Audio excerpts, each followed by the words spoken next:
সূরা কাউসার 7 বার পাঠ করে শত্রুকে ধ্বংস করুন, একেবারে নিস্তেজ করে ফেলুন শত্রুকে। শত্রু আপনার সামনে দাঁড়াতেই পারবে না, আপনার আর শত্রুতা করতে পারবে না, সেই শক্তি তার থাকবে না। সে একেবারে দুর্বল হয়ে যাবে, নিস্তেজ হয়ে যাবে, দমন হয়ে যাবে। সে আপনাকে দেখে ভয়ে পালাবে। আপনার মধ্যে যে সে কি দেখবে আপনি নিজেও বলতে পারবেন না। তার মধ্যে ভয় কাজ করবে, সে অস্থির হয়ে পড়বে, কি করবে। যতক্ষণ পর্যন্ত আপনার কাছে ক্ষমা না চাইবে ততক্ষণ পর্যন্ত সে সুস্থ থাকতে পারবে না। প্রিয় ভাই বোনেরা, শত্রুকে দমন করার, শায়েস্ত করার, ধ্বংস করার একেবারে কার্যকারী একটি আমল। এই আমলটি যদি আপনি করতে পারেন, আপনার শত্রু ধ্বংস হয়ে যাবে। শত্রু যন্ত্রণায় আপনি একেবারে অতিষ্ঠ হয়ে পড়েছেন, কোনোভাবেই শত্রুকে দমন করতে পারছেন না, শায়েস্ত করতে পারছেন না, বাধ্য করতে পারছেন না। আপনি অত্যন্ত ক্ষতির মধ্যে পড়ে গিয়েছেন, দিন দিন পড়ে যাচ্ছেন। আপনার ক্ষতি দিন দিন বাড়িয়ে দিচ্ছে, ক্ষতির মাত্রা আপনি কোনোভাবেই সহ্য করতে পারছেন না। যদি কিছু বলেন আরো বেশি আপনার উপর জুলুম নির্যাতন চালায়, এই জন্য আপনি কিছু বলতেও পারছেন না, মুখ বুঝে একেবারে সহ্য করতেছেন। আপনি আমার দেখার নিয়ম অনুযায়ী আমলটি করুন, আপনার শত্রু নিস্তেজ হয়ে যাবে, দমন হয়ে যাবে, একেবারে বশ হয়ে যাবে ইনশাআল্লাহ। প্রিয় ভাই বোনেরা, অনেক রকমের শত্রু থাকতে পারে। আপনার সম্পদের শত্রু থাকতে পারে, সম্পদ নষ্ট করার, সম্পদের ক্ষতি করার শত্রু থাকতে পারে। আপনি একজন ব্যবসায়ী বা যে কোনো কাজ আপনি করেন, সেই কাজের ক্ষেত্রে সে ক্ষতি করতে পারে। ধরুন আপনি ব্যবসা করেন, এমন এমন কাজ করবে। আপনি দোকান দিয়েছেন, সেই দোকানের পাশে আরেকটি দোকানে এসে দিবে। আপনিও যে মালামাল বিক্রি করেন, সেও সেই একই মালামাল বিক্রি করে, অর্থাৎ আপনাকে ক্ষতি করার জন্য, আপনাকে ডাউনে ফেলার জন্য এই কাজটি করে। প্রিয় ভাই বোনেরা, আপনি কিছু না বলে চুপচাপ দোয়াটি, চুপচাপ আপনি আমলটি করে যান, আপনার শত্রু একেবারে ধ্বংস হয়ে যাবে, নিস্তেজ হয়ে যাবে, দমন হয়ে যাবে। শত্রুকে শায়েস্ত করার গুরুত্বপূর্ণ একটি আমল। প্রিয় ভাই বোনেরা, আপনার যদি জানের শত্রু থাকে, আপনি কোথাও একা একা যাচ্ছেন, আপনাকে মেরে ফেলতে পারে, সেই আশঙ্কা আপনার রয়েছে, তাহলে আপনি আমলটি করুন। আপনার শত্রু আপনাকে দেখেই ভয়ে পালাবে, আপনাকে মারার কথা তো দূরের কথা, আপনাকে দেখেই তো সে পালাবে। আপনার মধ্যে যে কি দেখতে পারবে, আপনার চেহারায় কি দেখতে পারবে, আপনি নিজে বলতেও পারবেন না যে আমাকে দেখে সে কেন পালায়। এমন কিছু তার মধ্যে শুরু হয়ে যাবে। প্রিয় ভাই বোনেরা, সে বুঝতে পারবে আমি তার ক্ষতি করি, এই জন্য আমার এই সমস্যা শুরু হয়ে যাচ্ছে। তো প্রিয় ভাই বোনেরা, আপনার আরো শত্রু থাকতে পারে, সম্মান নষ্ট করে আপনার শত্রু। হাটে ঘাটে, মাঠে বাজারে, রাস্তাঘাটে যখনই দেখা হয় আপনার সাথে, তখন এমন এমন কথা বলে আপনার সাথে যেগুলো আপনার সাথে যায় না। আপনার সম্মান নষ্ট হয়ে যায়, এরকম এরকম কথা বলে, সে তো কিছু মনেই করে না, আর আপনি তো অনেক কষ্ট পান। আল্লাহ রাব্বুল আলামিন আপনার এই কষ্ট দূর করে দিবেন। আপনি আমলটি করুন, সাথে সাথে সেই কষ্ট দূর হয়ে যাবে, শত্রু ধ্বংস হবে, নিস্তেজ হবে, দমন হয়ে যাবে ইনশাআল্লাহ। প্রিয় ভাই বোনেরা, এভাবে যদি আপনার হয়, শত্রু চারিদিক থেকে আপনাকে গ্রাস করতে চায়, ক্ষতি করতে চায়, আপনার শত্রু অনেক শক্তিশালী, আপনি শত্রুর সামনে কিছুই না। আপনাকে দুর্বল পেয়ে আপনাকে শুধু নির্যাতন করে, আপনার ক্ষতি করে, আপনি মুখ বুজে সহ্য করে যাচ্ছেন। আপনাকে আর সহ্য করতে হবে না। রব্বুল আলামিনের কাছে আপনি বলুন, এই আমলটি করুন, দেখবেন অবশ্যই আপনার শত্রু বশ হবে, বাধ্য হবে, শায়েস্তা হয়ে যাবে, একেবারে ধ্বংস হয়ে যাবে। আপনাকে যে পূর্বে ক্ষতি করেছে এর চেয়ে বেশি উপকার সে করতে বাধ্য হবে। প্রিয় ভাই বোনেরা, সে আমলটি কেমন করে করবেন আমি বলে দিচ্ছি। একটি অনুরোধ থাকবে আপনাদের কাছে, যখন আমলটি করবেন একেবারে ভিডিওটি না টেনে না কেটে দেখবেন, তাহলে আপনি সঠিক নিয়মে আমলটি করতে পারবেন। আর যদি কেটে কেটে দেখেন, তাহলে দেখা যায় অনেক জায়গা বাদ পড়ে যেতে পারে, আপনি সঠিকভাবে আমলটি করতে পারবেন না, অনেক প্রশ্ন আপনার থেকে যাবে, বারবার কমেন্ট করতে হবে। হ্যাঁ, তারপরেও যদি শুরু থেকে শেষ পর্যন্ত দেখেন, কোনো কোথাও না বুঝেন, তাহলে কমেন্ট করবেন, সাথে সাথে রিপ্লাই দেওয়ার চেষ্টা করবেন ইনশাআল্লাহ।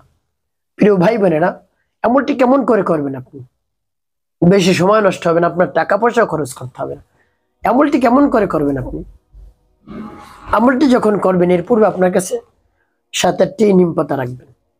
নিম পাতা রেখে আপনি ঢেকে রাখবেন, আর সেই নিম পাতাগুলো ধুয়ে রাখবেন পরিষ্কার করে, যেন কোনো ময়লা না থাকে, ঢেকে রাখবেন। তারপরে আপনার যদি অজু থাকে তাহলে তো ভালো, অন্যথায় উত্তম রূপে আপনি অজু করবেন।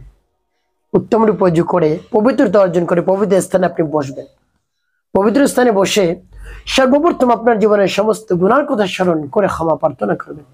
আস্তাগফিরুল্লাহ রাব্বি মিন কুল্লি যামবি ওয়া আতুবু ইলাইহি লা হাওলা ওয়ালা কুওয়াতা ইল্লা বিল্লাহিল আলিয়্যিল আযীম।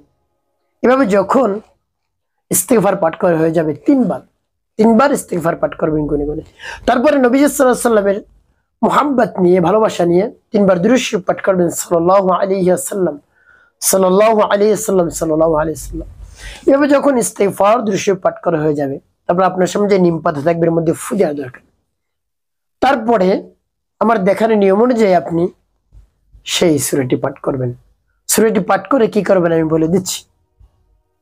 প্রিয় ভাই বোনেরা, সেই সূরাটি যখন পাঠ করবেন তখন মনে মনে চিন্তা করবেন, হে আল্লাহ, আমার শত্রুকে দমন করার জন্য আমলটি করতেছে, আমার শত্রুকে নিস্তেজ করে দিন, দমন করে দিন, ধ্বংস করে দিন, একেবারে শায়েস্তা করে দিন, আমার যেন আর কোনোদিন ক্ষতি না করে, আমার উপকারে যেন বেশি বেশি সে কাজ করে, সেরকম মন তার বানিয়ে দেন, তার মনকে নরম করে দেন, গলিয়ে দেন তার মনকে। এভাবে রব্বুল আলামিনের কাছে যদি আপনি বলতে পারেন, দেখবেন অবশ্যই আপনি উপকৃত হতে পারবেন। এর ফলাফল দেখে আপনি আনন্দিত হবেন। দীর্ঘদিন ধরে আপনার উপর জুলুম নির্যাতন চালিয়েছে, আপনি তা থেকে মুক্তি পাবেন। প্রিয় ভাই বোনেরা, এভাবে মনকে স্থির করে তারপর আপনি সূরাতুল কাউসার পাঠ করবেন। আমি আপনাদেরকে সহিশুদ্ধ করে বলে দিচ্ছি, আপনারা সহিশুদ্ধ করে সূরাতুল কাউসার পাঠ করবেন।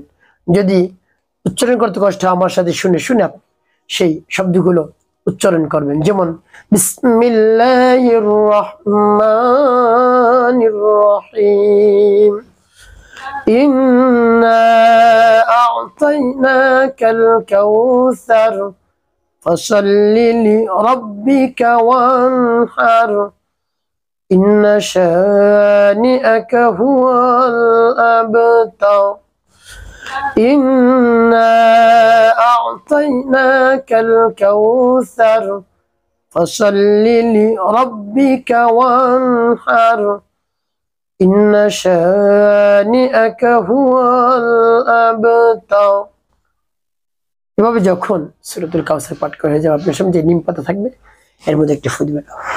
তারপর আপনি আবারও পাঠ করবেন, বিসমিল্লাহির রহমানির রহিম, ইন্না আ'তাইনাকাল কাউসার ফাসাল্লি লিরাব্বিকা ওয়ানহার, ইন্না শানিআকা হুয়াল আবতার, ইন্না আ'তাইনাকাল কাউসার ফাসাল্লি লিরাব্বিকা ওয়ানহার, ইন্না শানিআকা হুয়াল আবতার। পাঠ করা শেষ, আবার একটি ফু দিবেন। তারপর আপনি মনে দরদ নিয়ে আবার পাঠ করবেন সূরাতুল কাউসার। বিসমিল্লাহির রহমানির রহিম, ইন্না আ'তাইনাকাল কাউসার ফাসাল্লি লিরাব্বিকা ওয়ানহার, ইন্না শানিআকা হুয়াল আবতার, ইন্না আ'তাইনাকাল কাউসার ফাসাল্লি লিরাব্বিকা ওয়ানহার, ইন্না শানিআকা হুয়াল আবতার। পাঠ করা শেষ, আবার একটু। প্রিয় ভাই বোন, এভাবে কতবার পাঠ করবেন? 7 বার গুনে গুনে পাঠ করবেন, 7 বার। এভাবে 7 বার পাঠ করে 7টি ফু আপনি নিম পাতার মধ্যে দিবেন। তারপরে আপনি কি করবেন, এই নিম পাতাগুলো কি করবেন আমি বলে দিচ্ছি, আগে আমলটি শেষ করে নেই। এভাবে যখন 7 বার সূরাতুল কাউসার পাঠ করে 7টি ফু দেওয়া হয়ে যাবে, সর্বশেষ নবী সাল্লাল্লাহু আলাইহি ওয়াসাল্লাম মুহাব্বত নিয়ে, ভালোবাসা নিয়ে 5 বার দুরূদ ইব্রাহিম পাঠ করবেন। আল্লাহুম্মা সাল্লি আলা মুহাম্মাদ ওয়া আলা আলি মুহাম্মাদ কামা সাল্লাইতা আলা ইব্রাহিম ওয়া আলা আলি ইব্রাহিম ইন্নাকা হামিদুম মাজিদ। আল্লাহুম্মা বারিক আলা মুহাম্মাদ ওয়া আলা আলি মুহাম্মাদ কামা বারাকতা আলা ইব্রাহিম ওয়া আলা আলি ইব্রাহিম ইন্নাকা হামিদুম মাজিদ। আল্লাহুম্মা সাল্লি আলা মুহাম্মাদ ওয়া আলা আলি মুহাম্মাদ কামা সাল্লাইতা আলা ইব্রাহিম ওয়া আলা আলি ইব্রাহিম ইন্নাকা হামিদুম মাজিদ। اللهم بارك على محمد وعلى آل محمد كما باركت على إبراهيم وعلى آل إبراهيم إنك حميد مجيد. اللهم صل على محمد وعلى آل محمد كما صليت على إبراهيم وعلى آل إبراهيم إنك حميد مجيد. اللهم بارك على محمد وعلى آل محمد كما باركت على إبراهيم وعلى آل إبراهيم إنك حميد مجيد. اللهم صل على محمد وعلى آل محمد كما صليت على إبراهيم وعلى آل إبراهيم إنك حميد مجيد. اللهم بارك على محمد وعلى آل محمد كما باركت على إبراهيم وعلى آل إبراهيم إنك حميد مجيد. এভাবে যখন দুরূদ ইব্রাহিম 5 বার পাঠ করা যাবে, দুটি ফু দিবেন নিম পাতা মধ্যে। প্রিয় ভাই বোনেরা, আপনার আমলটি করা হয়ে গেলে এই নিম পাতা আপনি কি করবেন এবং কিভাবে আপনি এই নিম পাতা ব্যবহার করবেন, তাহলে সাথে সাথে শত্রু নিস্তেজ হয়ে যাবে, দমন হয়ে যাবে, একেবারে শায়েস্তা হয়ে যাবে। এই নিম পাতাগুলো আপনি কষ্ট করে একটু মুখে নেবেন। আপনি তো অনেক কষ্টে ভুগতেছেন শত্রু যন্ত্রণা, আপনি যদি এই কাজটি করেন একটু কষ্ট হবে, কষ্ট সহ্য করে আপনি আমলটি করুন। আপনি নিম পাতাগুলো মুখে দিয়ে কতক্ষণ চিবাবেন, চিবানোর পর যখন একেবারে মিক্সার হয়ে যাবে বের করবেন, বের করে একটি জায়গায় রাখবেন, একটি পলিথিনের উপর বা যে কোনো একটা পাত্রের উপর রাখবেন। তারপরে এগুলো কি করবেন, আপনার শত্রুর বাড়ির সামনে আপনি ছিটিয়ে দেবেন।